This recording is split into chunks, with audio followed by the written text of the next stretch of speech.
আমর ইবনুল আস রাদিয়াল্লাহু তাআলা নবীজির একজন সাহাবী, তিনি বলেন, নবীজি আমার কাছে একজনকে পাঠিয়েছেন, আমাকে নবী আদেশ করছেন আমি যেন যুদ্ধের পোশাক পরি, অস্ত্রে শস্ত্রে সজ্জিত হয়ে আমি যেন আল্লাহ নবীর কাছে যাই। সাহাবী আমর বলেন, আমি যুদ্ধের পোশাক পরলাম, অস্ত্রে শস্ত্রে সজ্জিত হয়ে আতাইতুহু ওয়া হুয়া ইয়াতাওয়াদ্দা, আল্লাহ নবীর কাছে গেলাম। যাওয়ার পর দেখলাম আল্লাহ নবী ওযু করে। আমর ইবনুল আস অস্ত্রে শস্ত্রে যুদ্ধের পোশাক পরে সজ্জিত হয়ে গেলেন। যাওয়ার পর দেখলেন নবী কি করে? ওযু করে। আমি নবীজির সামনে গিয়ে দাঁড়াইলাম। ফা সাআদা ইলাইয়াল বাসর, নবীজি আমার দিকে এইভাবে তাকাইলেন, গভীর দৃষ্টি দিলেন আমার দিকে। ওযু করা অবস্থায় মুখ উপরে উঠাই তাকালেন, গভীর দৃষ্টি দিলেন, ভালোভাবে দেখলেন। সুম্মা তাআ, এরপর মাথা নিচে করলেন। এরপর নবী বললেন, ইয়া আমর, ইন্নী উরিদু আন আবাসাকা আলা জাইশিন ফায়ুগনিমুকাল্লাহ, আমি তোমাকে এমন একটা দলের সেনাপতি হিসাবে পাঠাইতে চাই যে জল জিহাদের ময়দানে যাওয়ার পর আমার আশা তোমাকে আল্লাহ অনেক গনিমতের মালের মালিক বানাবেন, সম্পদ দিবেন। কথাটা মুখ দিয়ে শুনলেন। আমর, আমি চাই তোমাকে এমন একটা দলের সেনাপতি করে পাঠাইতে, যেই দলের সেনাপতি হিসাবে তুমি যাওয়ার পর ফায়ুগনিমুকাল্লাহ, আল্লাহ তোমাকে প্রচুর সম্পদের মালিক বানাবেন। তো হযরত আমর যখন এটা শুনলেন, তারপর নবী বললেন, ওয়া ইন্নী আরগাবু লাকা মিনাল মালি সালিহা, আমি চাই তোমার যেন কিছু ভালো সম্পদ অর্জন হয়। সুবহানাল্লাহ, আমার আশা তুমি কিছু ভালো সম্পদের মালিক হও। সাহাবী আমর এই কথা শোনার পর বললেন, ইয়া রাসূলুল্লাহ, মা আসলামতু রাগবাতান ফিল মাল, আমি সম্পদের লোভে মুসলমান হই নাই। সুবহানাল্লাহ, ইন্নামা আসলামতু রাগবাতান ফিল ইসলাম, আমি দুইটা কারণে মুসলমান হয়েছি। এক নাম্বার রাগবাতান ফিল ইসলাম, ইসলামের আকর্ষণে মুসলমান হয়েছি। দুই নাম্বার ফাকুনু মা রাসূলিল্লাহি সাল্লাল্লাহু আলাইহি ওয়াসাল্লাম, আমি মুসলমান হওয়ার দ্বিতীয় কারণ, মুসলমান হলে আমি আল্লাহর নবীর সাথে থাকতে পারবো, এই আশায় আমি মুসলমান হলাম।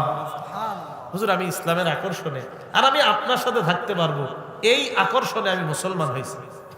নবীজি সাল্লাল্লাহু আলাইহি সাল্লাম বললেন, শোনো মিয়া, নি'মাল মালুস সালিহু লিল মারইস সালিহ, এই যে কি কয় দেখেন, নি'মাল মালুস সালিহু লিল মারইস সালিহ, ভালো মানুষের জন্য ভালো সম্পদ কতই না উত্তম। সুবহানাল্লাহ, ভালো মানুষের জন্য ভালো সম্পদ কতই না উত্তম। তুমি একজন ভালো মানুষ, তাই আমি নবী তোমার জন্য ভালো মাল কামনা করলাম। এই জন্য আল্লাহর কাছে ভালো সম্পদ চাবেন।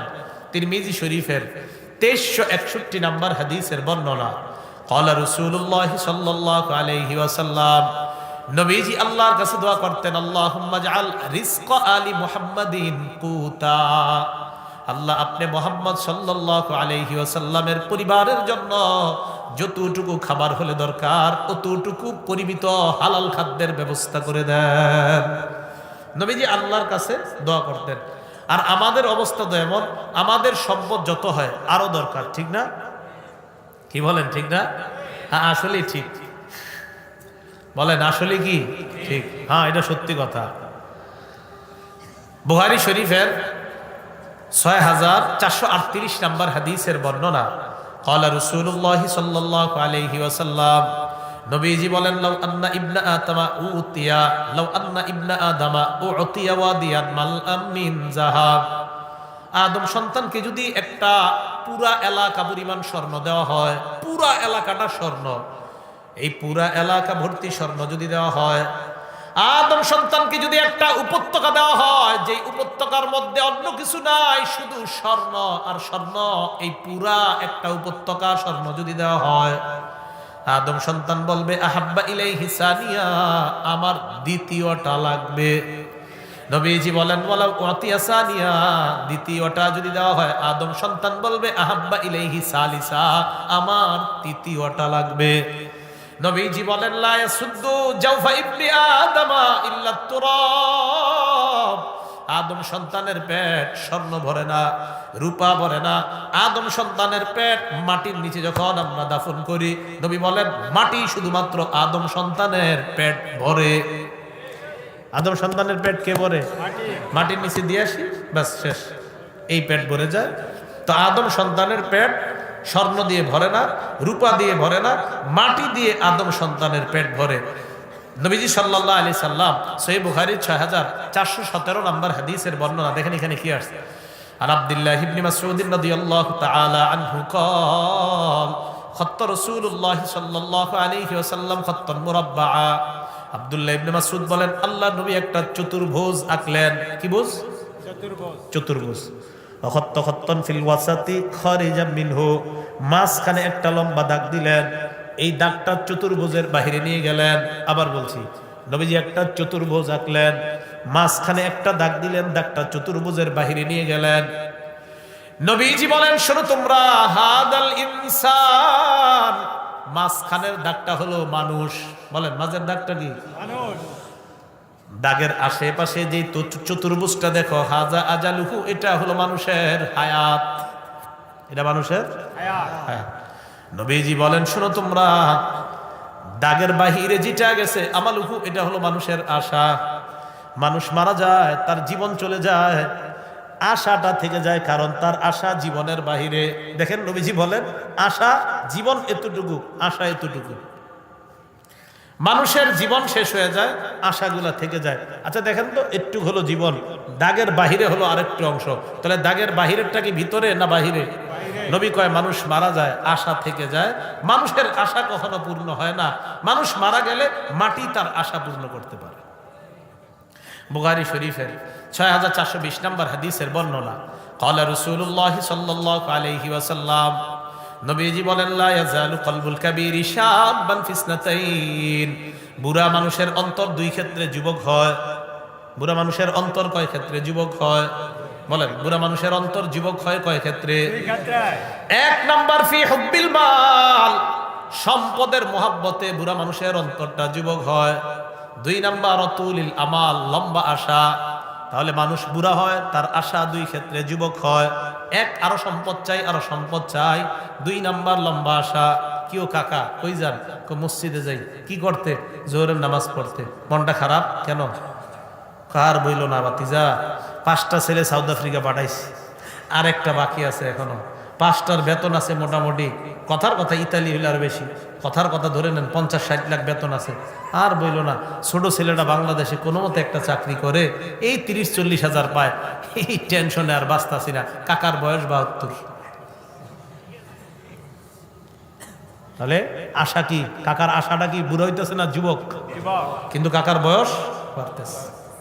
তো নবীজি সাল্লাল্লাহু আলাইহি সাল্লাম বলেন, মানুষ বাড়তে থাকে, মানুষের বয়স বাড়তে থাকে, তার আশা যুবক হতে থাকে। মানুষ মারা যায়, আশাগুলা থেকে যায়। সত্যি কথা বলেন তো, কত মানুষ কবর দিলাম আমরা, তার হাজারো আশা দুনিয়াতে আছে না নাই?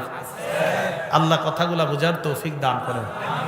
তো বলছিলাম, রাসূলুল্লাহ সাল্লাল্লাহু আলাইহি ওয়াসাল্লাম কি বললেন?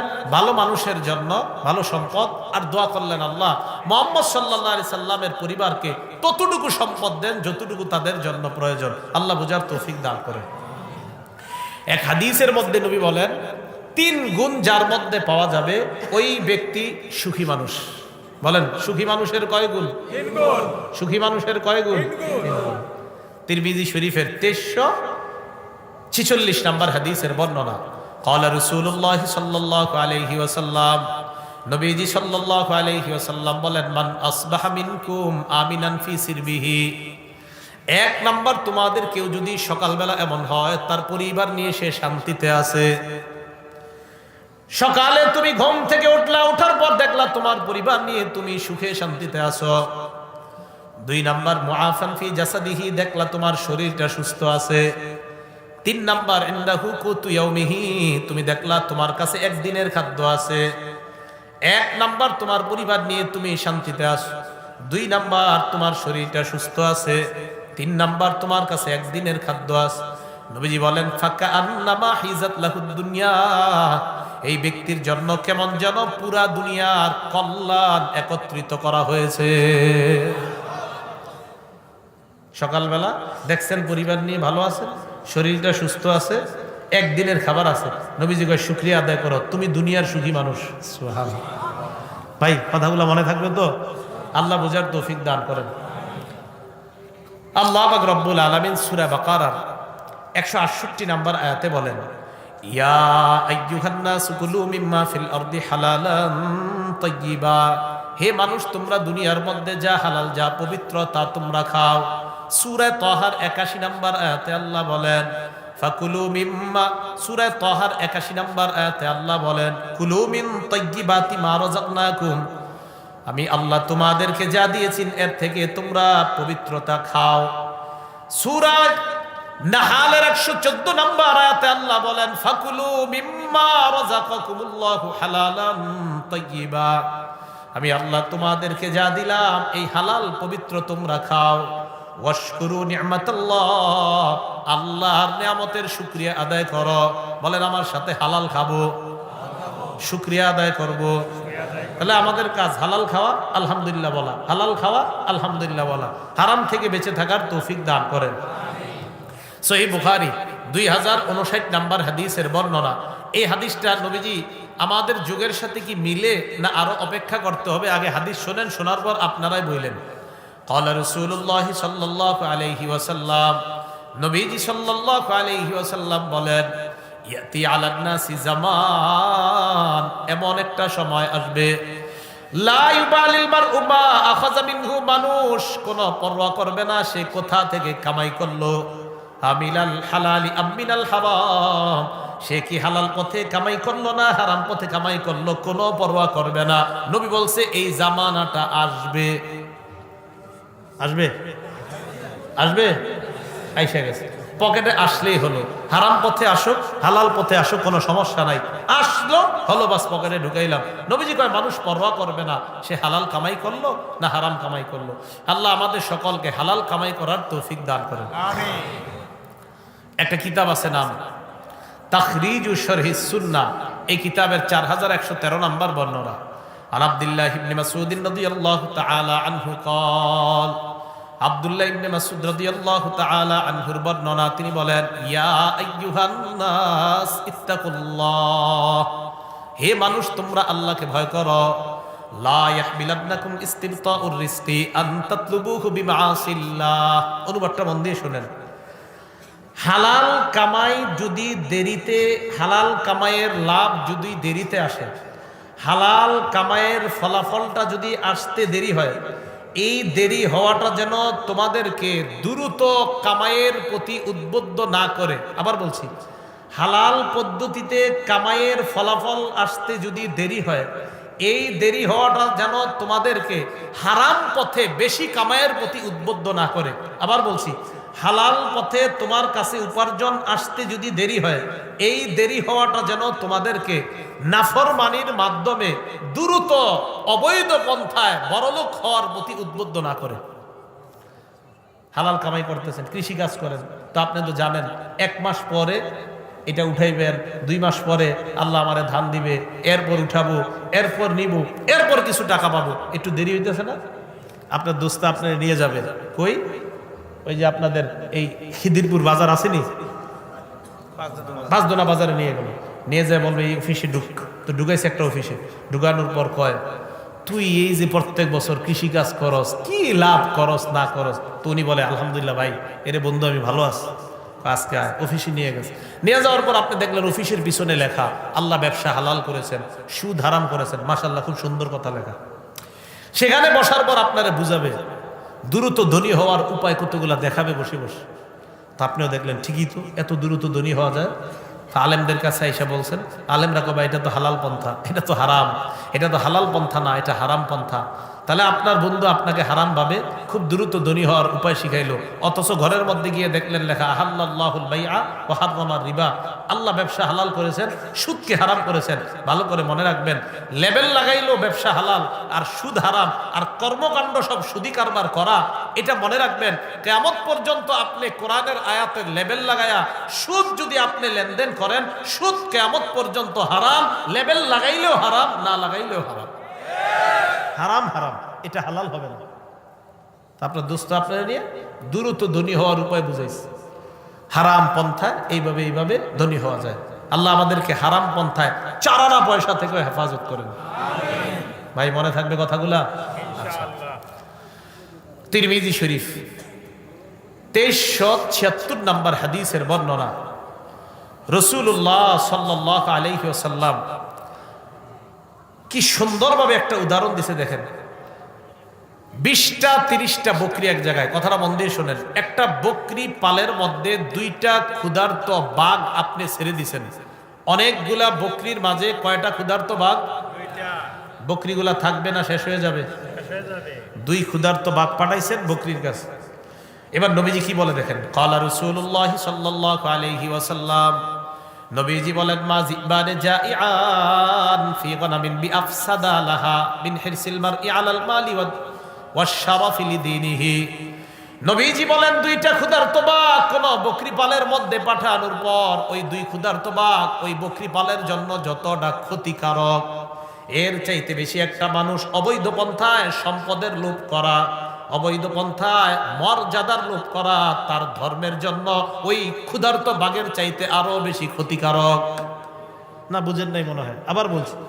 2টা ক্ষুধার্ত বাঘ আপনি পাঠাইছেন বকরি পালের মধ্যে। নবীজি বলেন, এই 2 ক্ষুধার্ত বাঘ বকরিগুলার জন্য যতটা না ক্ষতিকারক, এর চাইতে বেশি ক্ষতিকারক কোন মানুষ হারাম পন্থায় সম্পদের লোভ করা আর হারাম পন্থায় পদমর্যাদার লোভ করা, এই 2 লোভ বকরির জন্য ক্ষুধার্ত বাঘ যতটা ক্ষতিকারক, এর চাইতে বেশি ওই ব্যক্তির জন্য তার ধর্মের জন্য এই লোভ আরো বেশি ক্ষতিকারক।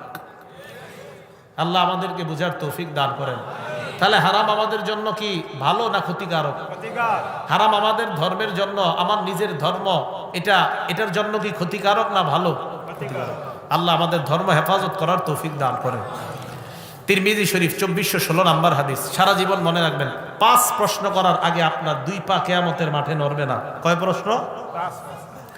ক্বালা রাসূলুল্লাহ সাল্লাল্লাহু আলাইহি ওয়াসাল্লাম, নবীজি বলেন, লা তাজুলু কদামা ইবনি আদম হাত্তা ইউসআলা আন 50।